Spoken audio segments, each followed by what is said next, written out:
ہندوستان کے مسلمان کدھر جا رہے؟ ایک زمانہ تھا کہ آج سے 50-60 سال پہلے ایک حاجی صاحب اگر ہوتے تھے تو پورا علاقہ ان پر وشواس کرتا تھا، کیا ہندو کیا مسلمان سبھی ان کو سلام اور پرنام کرتے تھے۔ حاجی صاحب ہیں، حج کر آئے ہیں، جان دے سکتے ہیں، پھانسی پہ لٹک سکتے ہیں، مگر جھوٹ نہیں بول سکتے۔ آج بتاؤ، اگر باپ حاجی ہے تو بیٹا حاجی باپ پر بھروسہ کرنے کو تیار نہیں ہے۔ کون سے مسلمان چھوڑ کر جا رہے ہیں ہندوستان میں؟ آنے والی نسلوں کا کیا ہوگا؟ عزیزان ملت، میرے مسلمان بھائیوں، تم اپنے آپ کو مسلمان نہیں بنا سکے، تمہارے ہاتھ مسلمان نہیں، تمہارے پاؤں مسلمان نہیں، یہ ہاتھ ہمارے ہیں۔ ایک مسلمان کا ہاتھ، مجھے بتائیے، مسلمان کا ہاتھ مسلمان ہے کہ کافر ہے؟ بتائیے کیا ہے؟ ایک مسلمان اپنے ہاتھ سے اگر چوری کر رہا ہے تو ہاتھ مسلمان ہے یا نکل گیا دین سے؟ ہم کیسے مسلمان ہیں؟ دنیا کو اسلام سکھانا چاہتے ہیں، اپنے ہاتھ کو مسلمان نہ بنا سکے۔ ہم کیسے مسلمان ہیں؟ دنیا کو اخلاق کا درس دینا چاہتے ہیں، اپنی زبان کو مسلمان نہ بنا سکے۔ ہم کیسے مسلمان ہیں؟ دنیا کو امن و شانتی کا درس دینا چاہتے ہیں، اپنی نظر میں غیرت اور حیا نہ لا سکے، انصاف نہ کر سکے۔ مسلمانوں، تم بتاؤ، وہ ایک مسجد مجھے بتا دو کہ جہاں نماز پڑھنے والے نمازی آپس میں ایک دوسرے سے محبت کرتے ہیں؟ نہیں۔ صحابہ کے زمانے میں جنگ کے میدان میں زخمی مسلمان پڑے ہیں، ایک زخمی صحابی کو پانی دیا جاتا ہے، چچا جان پانی پی لو، فرماتے بیٹا مجھے نہیں، بغل سے آواز آ رہی ہے، اس زخمی بھائی کو پانی دو۔ ہم لوگ یہ بولتے وقت بہت جاں بازی سے بولتے کہ اسلام کیا ہے؟ کہ اسلام یہ ہے خود زخمی ہو جاؤ تو بھی نہیں، دوسرے کو پانی پلاؤ، اور یہ بولتے وقت اپنا بوتل کس کے پکڑے رہتے کہ کوئی دوسرا پی نہ لے، اپنے پانی کے بوتل کو پکڑے رہتے کوئی دوسرا پی نہ لے۔ مسلمانوں، اتنا گر گئے ہم کہ آج پڑوسی کی عزت تک نہیں کرتے، اپنا کچڑا پڑوسی کے گھر کے دروازے پھینک کر اور اپنے منہ میں رکھے ہوئے ناپاک گٹکا کا تھوک دوسروں کی دکان کے سامنے ڈال کر ہم کہتے ہیں مہان مسلمان ہیں، ہمارے پریو نبی صلی اللہ علیہ وسلم شانتیر اور ایک پریو سندیش دیے چھین۔ آپ اسی کی ایڈورٹائزمنٹ کر رہے ہیں؟ آپ کو مسلمان بننے سے کس نے روکا؟ آپ کو اپنی زبان کو ناپاک ہونے سے کس نے منع کیا تھا؟ زبانیں اتنی ناپاک کیوں ہو گئی؟ مسلمانوں کی زبان سے گالیاں، کاروبار کی گدی پر بیٹھا ہوا شخص جھوٹ بول رہا ہے، سود کھا رہا ہے اور کہہ رہا ہے ہندوستان میں مسلمانوں کو شانتی کیوں نہیں ہے؟ اگر ہندوستان کے مسلمانوں کو شانتی نہیں ہے تو یہ کسی اور کی وجہ سے نہیں، بلکہ ہمارے ہاں جھوٹ بولنے والوں کی وجہ سے، بے ایمانی کرنے والوں کی وجہ سے، حرام خوری کرنے والوں کی وجہ سے۔ ہم نے سنا ہے کہ ملاوٹ کرنے والے جہنم میں جاتے ہیں، لیکن ہم دیکھ رہے ہیں کہ ہمارے یہاں ملاوٹ کرنے والے بیچارے سیدھا عمرہ میں جاتے ہیں۔ آج کل یتیموں کا مال بیچ دو، ملاوٹ کرو، اپنی زندگیوں کو تباہ کر دی تم نے، مسلمان نہ بن سکے۔ حرام لقمہ آج جن بیٹیوں کو کھلایا ہے، وہ بیٹیاں برقع تو پہن لی مگر مسلمان نہ بن سکی، برقعے تو پہن لی لیکن مسلمان نہ بن سکی۔ کبھی آپ کو درد ہوا، کبھی رات میں نیند خراب ہوئی؟ جس قوم کی بیٹیاں کفاروں کے ساتھ چلی جائیں، جس قوم کی بیٹیاں مشرکوں کے ساتھ چلی جائیں، میں پوچھتا ہوں اس قوم کے غیرت مندوں، تمہیں نیند کیسے آتی ہے؟ تم رات میں سو کیسے جاتے ہو؟ ابھی تک ہم نے اپنی قوم کا یہ مزاج نہیں بنایا کہ میری قوم کے لوگوں، فرزندان توحید، اسلام کے ماننے والے مسلمانوں، ایک وعدہ کرو کہ آج سے انشاءاللہ ہم جھوٹ نہیں بولیں گے۔ وعدہ ہے انشاءاللہ جھوٹ نہیں بولیں گے۔ اگر ہم نے اپنے اندر اتنی بڑی تبدیلی پیدا نہ کی، اگر یہ احساس پیدا نہ کیا اور جھوٹ بولنے سے نفرت کا مزاج نہیں بنایا تو آپ یاد رکھیے جاپان میں بہت بڑے بڑے مولانا نہیں ہیں، جاپان میں بہت زیادہ مسجدیں بھی نہیں ہیں. آپ لوگ بھی سنیے، آپ لوگ قوم کے جانے والے علماء ہیں، غور سے سنیے. یہ میرے فارغین علماء آگے چل کر ملت کو انشاءاللہ راہ حق دکھائیں گے. میرے علماء مسجد کا صدر اور سیکرٹری جتنا بھی بدماشی کر لے کبھی جھوٹ مت بولنا. ہم لوگ آج کل کہتے ہیں ہمارا امام ایسا ہو جو بہت دیندار ہونا چاہیے، بالکل ہونا چاہیے. ہمارا امام ایسا ہو تو بہت شاندار قرآن پڑھے، بالکل پڑھنا چاہیے. لیکن میں کہتا ہوں ہماری مسجد کا صدر بھی ایسا ہو جو امام صاحب نہ رہے تو عشاء کی نماز پڑھانے کے قابل ہو. مسجد کمیٹی کا کوئی ممبر بے نمازی آدمی کو نہیں بنایا جائے گا. آپ یہ بھی سنکلپ لو کہ نمازی ہو ہمارے یہاں. سچ بولنا. جاپان میں بڑے بڑے علماء نہیں ہیں، جاپان میں دین کے بڑے بڑے سینٹرز نہیں ہیں، لیکن وہ 100% سچ بولتے ہیں. اگر آپ کا پرس ڈالر بھرا ہوا آپ گرا دیں تو وہ اٹھا کر آپ کے گھر تک پہنچا دیں گے، اس میں ایک سکہ کم نہیں ہوگا. اور آج ہمارا حال یہ ہے کہ ہم اپنی مسجدوں کے باہر جو جوتے اتارتے ہیں، نماز بعد میں قبول ہوتی ہے، جوتا پہلے قبول ہو جاتا ہے. ہماری ایمانداری، ہم اتنے نیچے گر گئے. ہمارے نیچے گرنے کا عالم یہ ہے کہ آج تک ہم اپنی مسجدوں میں نمازیوں کے جوتے کو محفوظ نہیں کر سکے. اگر کوئی قیمتی جوتا باہر کھول دے تو سجدے میں خدا سے زیادہ جوتا یاد آتا ہے کہ اللہ جانے کیا حال ہے. مسجدوں میں ایک بیگ رکھنا مشکل ہو گیا. کیوں مسلمانوں؟ آج ہمارا ایمان کہاں چلا گیا؟ ہم نے لمبی لمبی تقریریں کی. میں بھی آج 50 سال کا ہو گیا ماشاءاللہ. میں نے تو خیر کچھ نہیں کی، لیکن بڑے بڑے لوگ گزرے ہیں، بڑی بڑی تقریریں ہوئی. اتنی تقریر کرنے کے بعد اتنے پیر مرشد خانقاہ مدرسے مسجدیں مولوی اور مسلمان حاجی صاحب نمازی صاحب ڈیلر صاحب چودھری صاحب سبھاپتی صاحب امام صاحب ایم ایل اے صاحب ودھائک صاحب سانسد صاحب پوری قوم مل کر ہم اپنی قوم کو ایماندار نہیں بنا سکے، مسلمان نہیں بنا سکے، سچا نہیں بنا سکے. آج ہماری مسجدوں میں بھی ایمان محفوظ نہیں ہے. آپ کس طرح اس ملک کو گائیڈ کیجئے گا؟ یہ ملک آپ کا انتظار کر رہا ہے، بھارت آپ کا انتظار کر رہا ہے. رشوت بڑھ گئی ہے، ظلم بڑھ گیا ہے، اتیاچار بڑھ گیا ہے، کھانے میں ملاوٹ ہو رہی ہے، سالن میں غلاظت ملاوٹ ہو رہی ہے، پوائزن دیا جا رہا ہے، دودھ میں یوریا اور کیمیکل ملائی جا رہی ہے. آج انسانیت کی حفاظت کے لیے میڈیکل اسٹور میں جو دوائیں مل رہی ہیں وہ دوائیں بھی نقلی ہے، انجیکشن بھی نقلی ہے. مسلمانوں بتاؤ ایسے بے ایمانی کے ماحول میں جب انسان سسک رہا ہو تو ایمانداری کا چراغ کون جلائے گا؟ مکے میں بے ایمانی کے درمیان ایمانداری کا چراغ محمد رسول اللہ صلی اللہ علیہ وسلم نے روشن کیا تھا. بھارت میں جب اندھیرا چھا گیا تو اسلام کا چراغ حضرت خواجہ معین الدین چشتی رحمت اللہ علیہ نے روشن کیا تھا.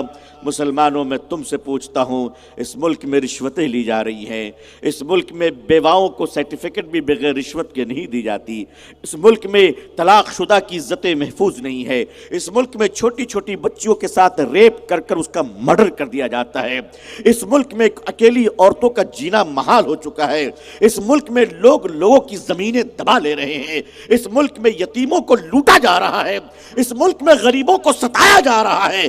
اب بتاؤ اس ظلم کے خلاف کون کھڑا ہوگا؟ مسلمانوں تم کھڑے ہوگے، مگر کیسے کھڑے ہوگے؟ ابھی تک تو تمہاری مسجدوں میں تمہارے جوتے محفوظ نہیں ہیں. تم ایمانداری کا درس اس ملک کو کیسے دو گے؟ میرا تو جی چاہتا ہے کہ میں اللہ سے دعا کروں کہ اے اللہ بھارت کا پردھان منتری مسلمان کو بنا دے، لیکن پھر جلدی سے ڈر جاتا ہوں کہ اے اللہ نہیں، اگر 1 میٹر کپڑا یہ ایمانداری سے نہیں بیچ سکتا تو اس دیش کا کتنا برا حال کر دے گا. اے اللہ ابھی مسلمان اس لائق نہیں بنا.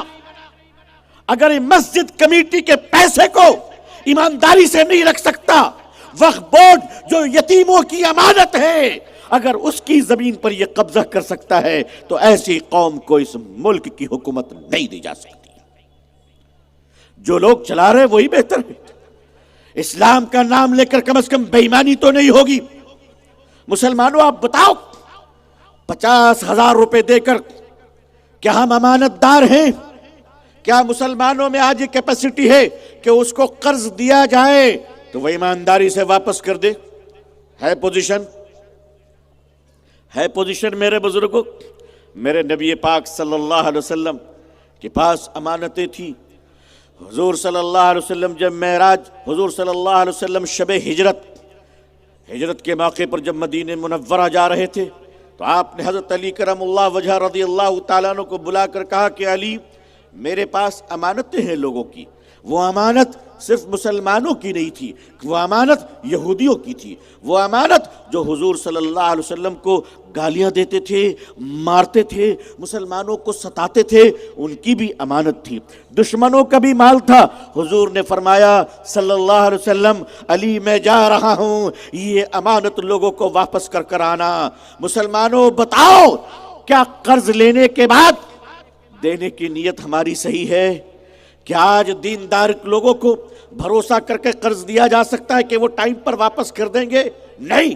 اگر آج دینداروں پر ہمارا بھروسہ نہیں ہے کہ یہ حاجی صاحب ہیں، کہ یہ نمازی صاحب ہیں، یہ مولانا صاحب ہیں، اگر 1,00,000 روپے قرض دے دیں تو شاید یہ ٹائم پر پہنچا دیں گے، مگر آج ہمارا بھروسہ اتنا بھی نہیں رہا، ہم اتنا نیچے گر گئے کہ قرض لینے کے بعد واپس نہیں لوٹا سکتے۔ تو بتاؤ اس ملک کی حکومت اللہ مسلمانوں کو کیسے دے سکتا ہے؟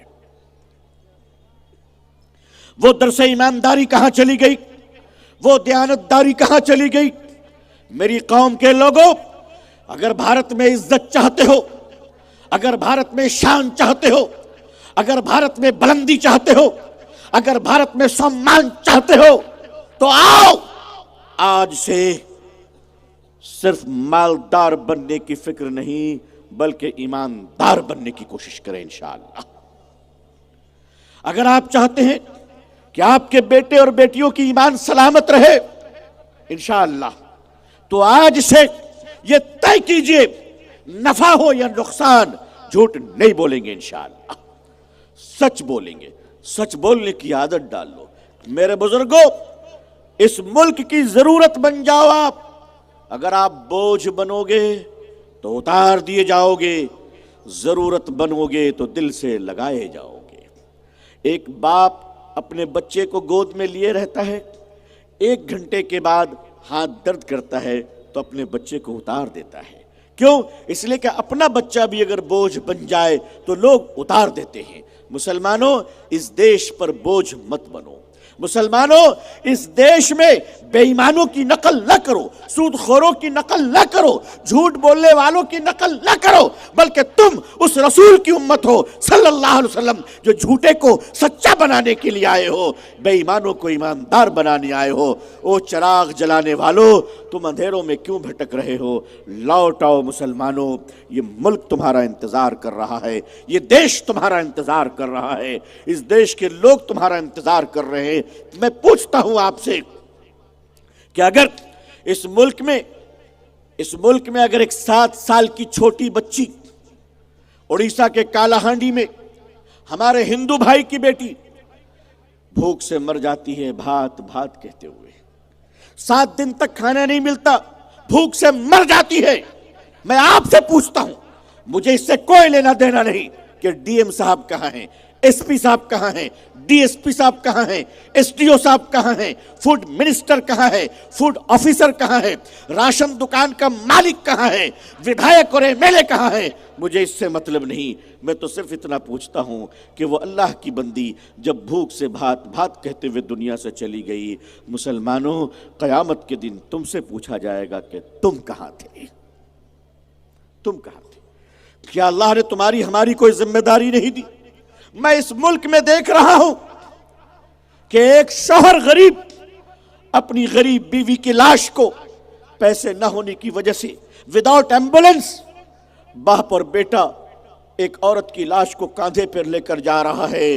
لوگوں، یہ دنیا تم سے پوچھتی ہے کہ مسلمانوں تم کہاں ہو۔ آج یہ ملک پوچھ رہا ہے مسلمانوں تم کہاں ہو۔ سندھ کے راجا نے ایک مسلم بچی کو گرفتار کر لیا۔ سندھ کا راجا ایک مسلمان بچی کی عزت لوٹنا چاہ رہا تھا۔ اس بچی نے آواز دی مسلمانوں تم کہاں ہو۔ ہزاروں کلومیٹر دور بغداد میں 16 سال کا ایک نوجوان محمد بن قاسم کھڑا ہوتا ہے اور کہتا ہے میں آ رہا ہوں، میں آ رہا ہوں۔ آج روزانہ بچیوں کی عزت لوٹی جا رہی اس دیش میں، اس کی ہتیا کی جا رہی ہے۔ میں پوچھتا ہوں مسلمانوں تم کہاں ہو۔ تمہیں دنیا آواز دے رہی ہے، تمہیں آواز دی جا رہی ہے۔ اگر تم نے اپنا فرض پورا نہ کیا، اگر تم نے اپنے کرتبوں کا نرواہن نہ کیا، اتہاس بیان کرتے ہو، تاریخ بیان کرتے ہو، ہمارے آبا و اجداد ایسے تھے، ہمارے باپ ایسے تھے، ہمارے دادا ایسے تھے، ہمارے اکابر ایسے تھے، ہمارے بزرگ ایسے تھے، وہ سارے کے سارے اچھے تھے۔ لیکن ہمارا کام کیا پھچکا بیچنا ہے، ڈگڈگی بجانا ہے؟ کیا ہمارا کام اس تاریخ کو زندہ کرنا نہیں ہے؟ ہمارے بزرگوں نے چراغ جلایا تھا، تو کیا ہم ان بزرگوں کے چراغ کو پڑھتے پڑھتے اندھیروں میں اپنا سفر کریں، یا پھر ہم بھی نئے چراغوں کو روشن کریں؟ یہ ملک آپ کو آواز دے رہا ہے۔ جھوٹ بولنے والی قوم آپ سے سچ بولنا سیکھنا چاہتی ہے۔ مسلمانوں بتاؤ، کیا اس دیش کو تم سچ بولنا سکھاؤ گے؟ انشاءاللہ سکھائیں گے انشاءاللہ۔ یہ میں درد کے ساتھ آپ سے کہہ رہا ہوں۔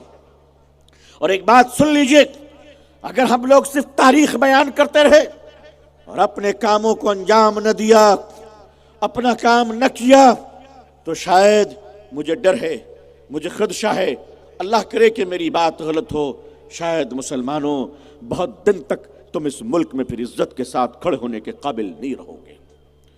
اگر تم نے اپنے حالات کو، اپنے بیہیویئر کو، اپنے کریکٹر کو، اپنے معاملات کو، لین دین کو، زبان کو درست نہ کیا، اللہ نہ کرے مجھے ڈر ہے کہ مسجد اور مدرسوں کے ساتھ تم مٹا دیے جاؤ گے۔ میں ایک بہت چھوٹا سا طالب علم ہوں، اس پہ ان کی تاریخ پڑھی ہے۔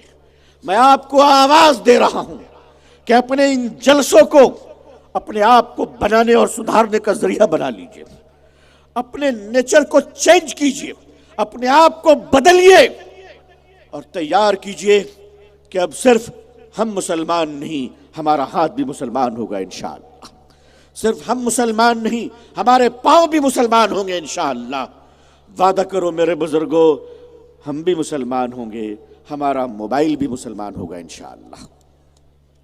مسلمانوں اپنے موبائل کو مسلمان بناؤ گے؟ میرے نوجوانوں آج تم کہاں جا رہے ہو؟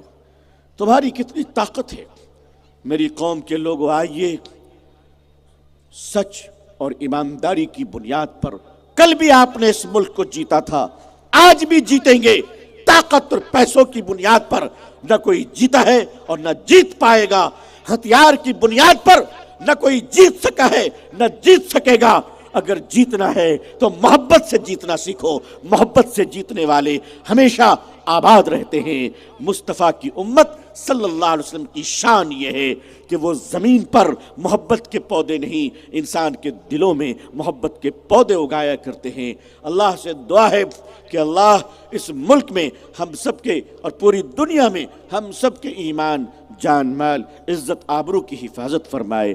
اللہ تعالیٰ پوری دنیا میں ہم سب کو اسلام کی عزت دیکھنا نصیب فرمائے۔ اقوام عالم اور اہل ہندوستان کے دلوں میں اللہ اسلام کے لیے، مسلمانوں کے لیے جذبہ محبت و احترام پیدا فرمائے۔ آمین یا رب العالمین۔ اپنی دعاؤں میں آپ بھی یاد رکھیے گا۔ آخر دعوانا الحمدللہ رب العالمین۔ اللهم صل على سيدنا محمد يا رب صل وسلم دائما أبدا على حبيب